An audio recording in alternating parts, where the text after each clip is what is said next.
Here's something that'll mess with your head a little. Take two people. Same age. Same country. Same decade. One of them works for 40 years, grinding, hustling, climbing the ladder. The other retires. And somehow, the retired one ends up wealthier. No, they didn't win the lottery. No inheritance. No secret side hustle. And this isn't just some rare fluke. Financial researchers have actually documented this pattern happening all over the place. Retirees in their 60s and 70s are, on average, building more net worth year over year than people still grinding in their 40s and 50s. Sounds backward, right? You stop working and you get richer? Well, buckle up, because once you understand why this happens, it's going to completely change how you think about money, time, and what wealth actually is. We grow up hearing the same story. Get a good education, land a stable job, work hard for decades, save what you can, and by the time you retire, you start spending down your savings. That's the deal, right? You work, you save, and then retirement is when the money slowly disappears. So when people think about retirement, they picture a countdown. A big pile of money at the top of a hill, and every year, a little more rolls off the edge. That's the scary version most people have in their heads. And honestly, that fear is why millions of people never fully enjoy retirement. They're too busy watching the pile shrink. But here's the thing. The research keeps showing the pile doesn't always shrink. Sometimes it grows. And for a lot of retirees, especially the ones who set things up right, it grows faster than it ever did while they were working. So what is actually going on here? Reason number one, the expense illusion disappears. Okay, so let's break this down. And we're going to go reason by reason, because there's not just one thing at play here. There are several forces stacking on top of each other. The first one is what I call the expense illusion. Think about how much money the average working person spends just to keep working. There's the commute, gas, car payments, train tickets, Ubers. There's work clothes, buying them, dry cleaning them. There's the rushed lunches, the coffee shop stops, the after-work dinners because you're too exhausted to cook. There's the daycare costs, the convenience fees, though I deserve this purchases on a Friday after a brutal week. One study found the average American spends somewhere between $5,000 and $10,000 a year just on work-related expenses. And most people never even track that number. It's just silently bleeding out of their account every single month. Now imagine you retire. Suddenly, all of that disappears. You're not commuting. You're not stress buying. You've got time to cook, to shop smart, to slow down, and actually make financial decisions instead of just reacting to life. That's not just saving money. That's recovering money you never realized you were losing. Reason number two, the compound machine finally gets fuel. Here's where things get really interesting. You've probably heard the phrase compound interest. It's the idea that your money makes money, and then that money makes money, and it just keeps snowballing. Albert Einstein, or at least someone very wise, supposedly called it the eighth wonder of the world. And they weren't exaggerating. But here's the thing about compound interest that nobody tells you when you're young. It's painfully slow at first and almost magical at the end. Imagine you put $100,000 into investments at 7% returns. In the first year, you earn about $7,000. That's fine, but it doesn't feel life-changing. But fast forward 20, 25, 30 years, and that same $100,000 has turned into $700,000, $800,000, sometimes more. And in those later years, you're not earning $7,000 a year on your money. You're earning $50,000 a year, $60,000 a year, sometimes more than you ever made working. By the time most people hit retirement age, their investments have hit that late-stage compounding curve, the part where the growth starts to look almost ridiculous. The money is making more money every year than it did in the entire first decade. So even if someone stops contributing new money, even if they're technically withdrawing a bit, the growth can outpace the withdrawals.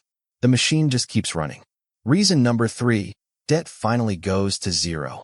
Let's talk about debt, because this one's huge and people underestimate it. For most working adults, debt is like a second mortgage on their monthly income. There's the actual mortgage, the car loan, maybe some student loans still hanging around, credit card balances, a personal loan here or there. All of that takes a monthly slice.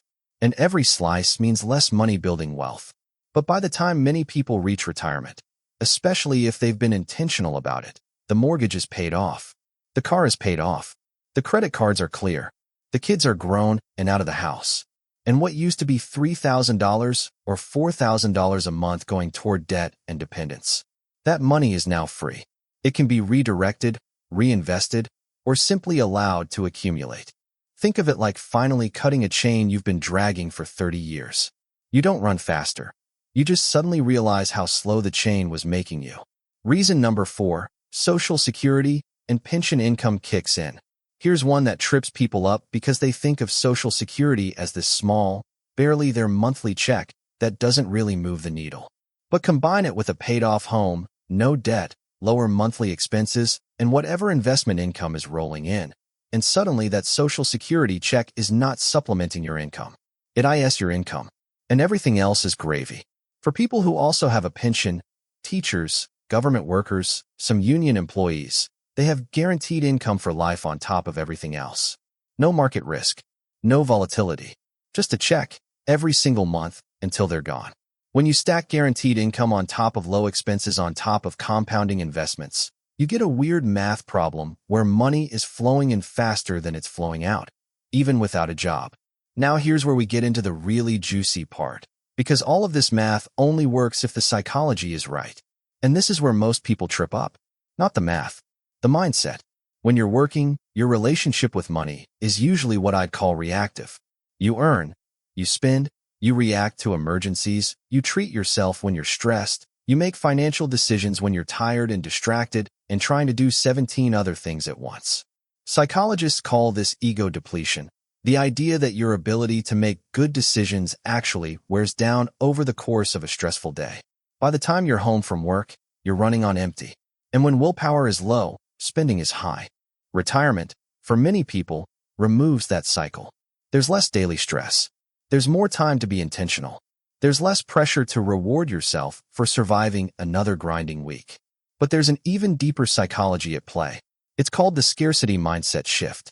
When people are working and feeling financially pressured, they tend to see money as something to chase and spend, a means to relieve stress in the moment. But when people reach financial stability, even modest stability, something in the brain shifts. Money starts to feel like a tool rather than a rescue rope.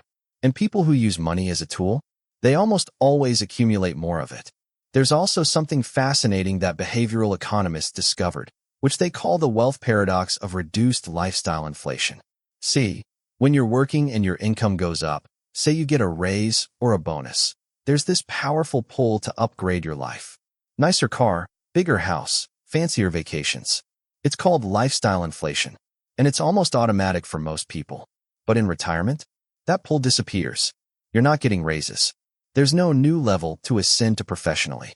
And a lot of retirees find that their sense of identity and happiness decouples from their spending. They discover that a walk in the park, a home-cooked meal, time with family, these things are genuinely fulfilling, and they cost basically nothing. So the money just stays and grows. All right, so we've talked about why this happens. But the real question is, what does this mean for you, right now, wherever you are in your financial journey? Because here's the thing. You don't have to wait until you're 65 to start letting these principles work for you. First, start thinking about your work-related expenses right now. Not to make yourself feel bad, but to get honest.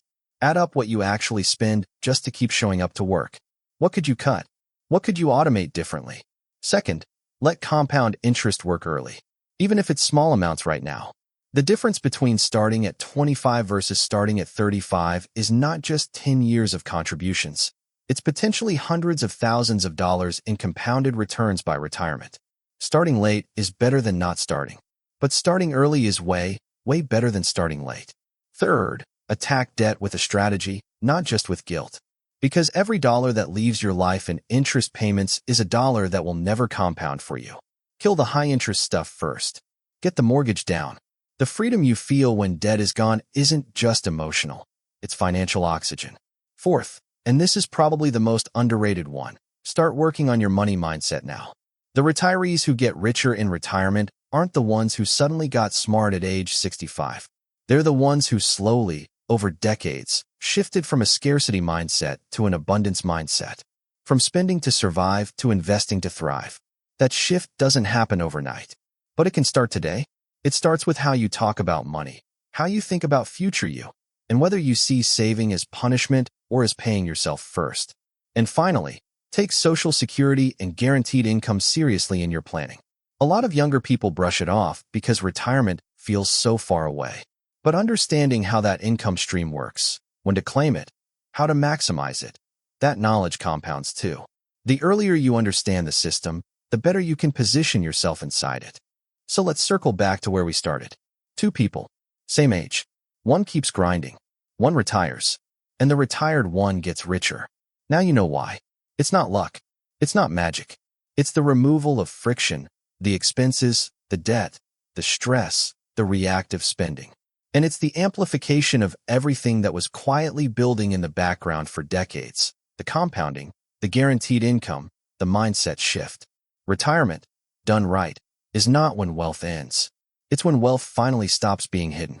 Because for your whole working life, your wealth was being partially obscured by debt payments, by work expenses, by lifestyle inflation, by the cognitive fog of a busy, stressful schedule.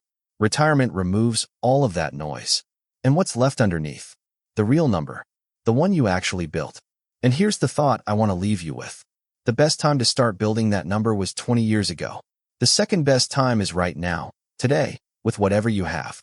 Because the retirees who wake up wealthier than they ever expected, they weren't financial geniuses. They just started. They stayed consistent.